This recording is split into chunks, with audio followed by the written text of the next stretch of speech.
নমস্কার, আপনারা দেখছেন ইন্সপায়ার বার্তা ইউটিউব চ্যানেল। ইতিমধ্যেই মুখ্যমন্ত্রী মমতা বন্দ্যোপাধ্যায় বিশাল বড় একটি ঘোষণা করলেন। ৩৫,০০০ কোটি বিনিয়োগের আশা, ১ লক্ষ কর্মসংস্থান, মেগা প্ল্যান নবান্নর। মাস ঘুরলেই রাজ্যের বিশ্ববঙ্গ বাণিজ্য সম্মেলন, তার জন্য চলছে তাই জোর কদমে শেষ প্রস্তুতি। মুখ্যমন্ত্রী মমতা বন্দ্যোপাধ্যায় বিভিন্ন বৈঠকের মাধ্যমে স্পষ্ট জানিয়ে দিয়েছেন, তিনি চান না কোনো রকমভাবে এই সম্মেলন কোনো সমস্যার মুখোমুখি হোক। তাই সব দিক ভালো করে খতিয়ে দেখছেন দায়িত্বপ্রাপ্ত কর্মীরা। আর এই আবহে ফের খবরের শিরোনামে উঠে আসছে এশিয়ার বৃহৎ ও পৃথিবীর দ্বিতীয় বৃহত্তম কয়লা ব্লক হিসেবে দেউচা পাচামির নাম। পশ্চিমবঙ্গ সরকার দেউচা পাচামি নিয়ে একের পর এক বড় পরিকল্পনা করেই চলেছে। মুখ্যমন্ত্রী মমতা বন্দ্যোপাধ্যায়ের মুখে বারবার শোনা গিয়েছে যে এই কয়লা খনি থেকে কয়লা উত্তোলন সম্ভব হলে রাজ্যে বিদ্যুতের মাশুল কমবে, বাড়বে কর্মসংস্থান।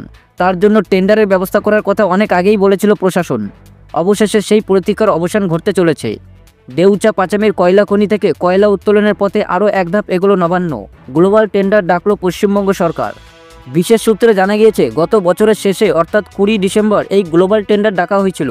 আর এই টেন্ডারের দরপত্র আগামী 3 ফেব্রুয়ারির মধ্যে পাঠাতে বলেছে West Bengal power development corporation. অন্ততপক্ষে ৩,৪০০ একর জুড়ে প্রাথমিকভাবে দেউচা পাচামির প্রকল্প বাস্তবায়িত হতে চলেছে। এরপর ধাপে ধাপে এই প্রকল্প সম্প্রসারিত হতে পারে। বিপুল টাকা বিনিয়োগ হবে এই প্রকল্পে। জানা গিয়েছে, প্রায় ৩৫,০০০ কোটি টাকার বিনিয়োগ আসার পাশাপাশি অন্তত ১ লক্ষ মানুষের কর্মসংস্থান হতে চলেছে এই কয়লা শিল্পে। এবার তারই প্রস্তুতি শুরু করে দিল রাজ্যের প্রধান প্রশাসনিক ভবন। সম্প্রতি দেউচা পাচামি নিয়ে একটা সমস্যা তৈরি হয়েছিল। বলা হয়েছিল, দেউচা পাচামির জমি অধিগ্রহণের ক্ষেত্রে ১ লক্ষে জমি অধিগ্রহণ না করে ইচ্ছামতো জমি অধিগ্রহণ করা হয়েছে, যার ফলে এক প্রশাসনিক বৈঠকে তার দ্রুত সমাধানের নির্দেশ দিয়েছিল মুখ্যমন্ত্রী। আর তার নির্দেশে রাজ্যের মুখ্য সচিব মনোজ পন্ত বীরভূমে গিয়ে এই প্রকল্প বাস্তবায়নের জন্য প্রয়োজনীয় সমস্ত পদক্ষেপ গ্রহণের জন্য নির্দেশ দেন। ওই দিন বৈঠকে মুখ্য সচিব মনোজ পন্ত ছাড়াও ছিলেন বিদ্যুৎ সচিব শান্তনু বসু, বিদ্যুৎ উন্নয়ন নিগমের চেয়ারম্যান পিভি সেলিম সহ রাজ্যের পদস্থ কর্মকর্তারা। আপাতত এই সমস্যা সমাধান হয়েছে। এবার তারপর পরবর্তী পদক্ষেপ শুরু হয়েছে।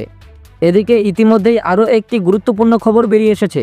সুব্রত বক্সির সই জাল করে টিএমসির সাংগঠনিক রদবদলের ভুয়ো নোটিশ ধরা পড়ল এক। তৃণমূল কংগ্রেসের রাজ্য সভাপতি সুব্রত বক্সির সই জাল করে তৃণমূলের ব্লক সভাপতি রদবদলের নোটিশ জারি করার অভিযোগে এক ব্যক্তিকে গ্রেপ্তার করল পুলিশ। ধৃত সৈফুর রহমান উত্তর দিনাজপুরের কর্ণজোড়ার কোকড়া গ্রামের বাসিন্দা।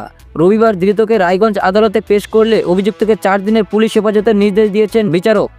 পুলিশ সূত্রে জানা গিয়েছে, সম্প্রতি জেলা তৃণমূলের বিভিন্ন হোয়াটসঅ্যাপ গ্রুপে একটি নোটিশ ছড়িয়ে পড়ে। তাতে রায়গঞ্জ 2 নম্বর ব্লক তৃণমূল সভাপতি হিসাবে উত্তম চট্টোপাধ্যায় ও হেমতাবাদ ব্লক তৃণমূল সভাপতি হিসাবে নিয়োগ করা হয়েছে প্রফুল্ল চন্দ্র বর্মনকে। বিজ্ঞপ্তিতে সই ছিল তৃণমূলের রাজ্য সভাপতি সুব্রত বক্সি। যদিও জেলা তৃণমূলের তরফে জানিয়ে দেওয়া হয় ওই বিজ্ঞপ্তি ভুয়ো। এরপরই পুলিশে অভিযোগ দায়ের করা হয় তৃণমূলের তরফে। সেই ঘটনার তদন্তে নেমে সৈফুর রহমানকে গ্রেপ্তার করেছে পুলিশ। হেমতাবাদ থানার আইসি সুজিত লামা বলেন, ধৃত ব্যক্তি কোথা থেকে বিজ্ঞপ্তিটি পেয়েছিলেন, তিনি কী কারণে এটি ছড়িয়ে দিলেন তা তাকে জেরা করে জানার চেষ্টা চলছে।